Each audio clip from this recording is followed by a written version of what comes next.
R.I.P. to Akira Toriyama, the creator of Dragon Ball and all its associated anime, manga, and honestly, one of the godfathers of anime, bro. This one hurt. Bro. I was lost for words, and then you know what? I am so happy that he was loved basically by all corners of this earth.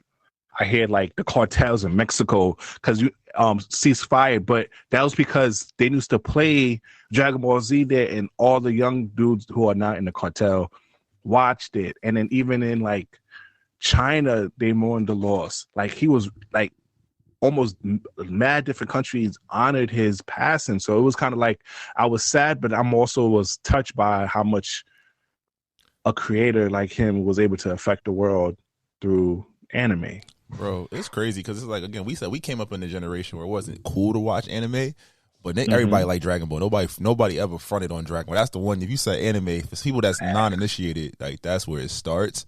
And I think it's just the beauty of the storytelling. It's not the greatest narrative. Like we all know, we got our memes. Goku is shitty dad. Vegeta got little man syndrome. Gohan should be the best. Like, but everybody got a Dragon Ball story. We all had the games. Yo, used to come home after school and watch it. Yo, we used to watch Tsunami, and it was on Saturdays.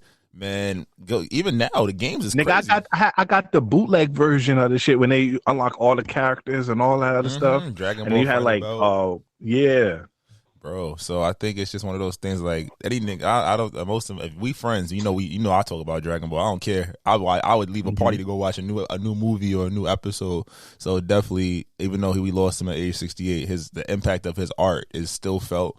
And I think it's dope that before he left, he saw how important he was because Dragon Ball had a revival. He brought a new series back. He got another series about to drop. He found a protege who's been doing the artwork for the actual manga for Dragon Ball Super. So it's not the end. And even if they decide to, in his honor, stop where they are with it and do like little in between stuff, it's like they filled in a lot of gaps for us. It's dope. So definitely is RIP to Mr. Toriyama, and thank you for just creating something that I think for me it was that empowering. Just that was my childhood, legitimately, and everything else kind of spiraled from there. So shout out to Mr. Toriyama for just leaving behind a wonderful legacy. And it's like so different. Like, quick question: what was your favorite era of Dragon Ball? Would you go Dragon Ball Teen Goku? Would you go Dragon Ball Z, Dragon Ball Super? My favorite, even the uncanon version when Super Saiyan 4. Oh, technically they said that's GT. Canon. They said GT is canon, but it's a what's it called? It's a multiversal story. My favorite saga, I think the best saga for me was probably the Buu saga. But my favorite plot was like just the Cell games because that Gohan's my favorite character in anime. So the fact that I got to see him like get his power and like really go hard but still make mistakes. That was the first time he embraced that side of himself. I think that was probably the most memorable. But I think the Buu saga, like you got the best transformations, and Buu was just like he was one right with them. Like, oh, word, you got to power up. I got to power. He actually destroyed the earth. He killed everybody. Like Buu really was the one he put on the show.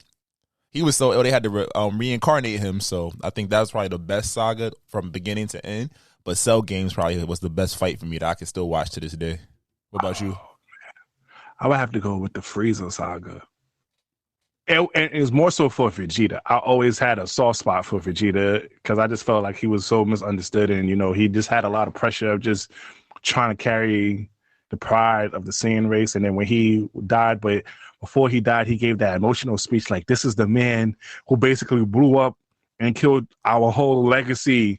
Kakarot, you gotta avenge us, sort of thing. And that's when Kakarot turned Super Saiyan. Like, nigga, I cried. But I don't care, nigga. What? When he killed Krillin? Oh, he violated Krillin. Krillin died died every arc.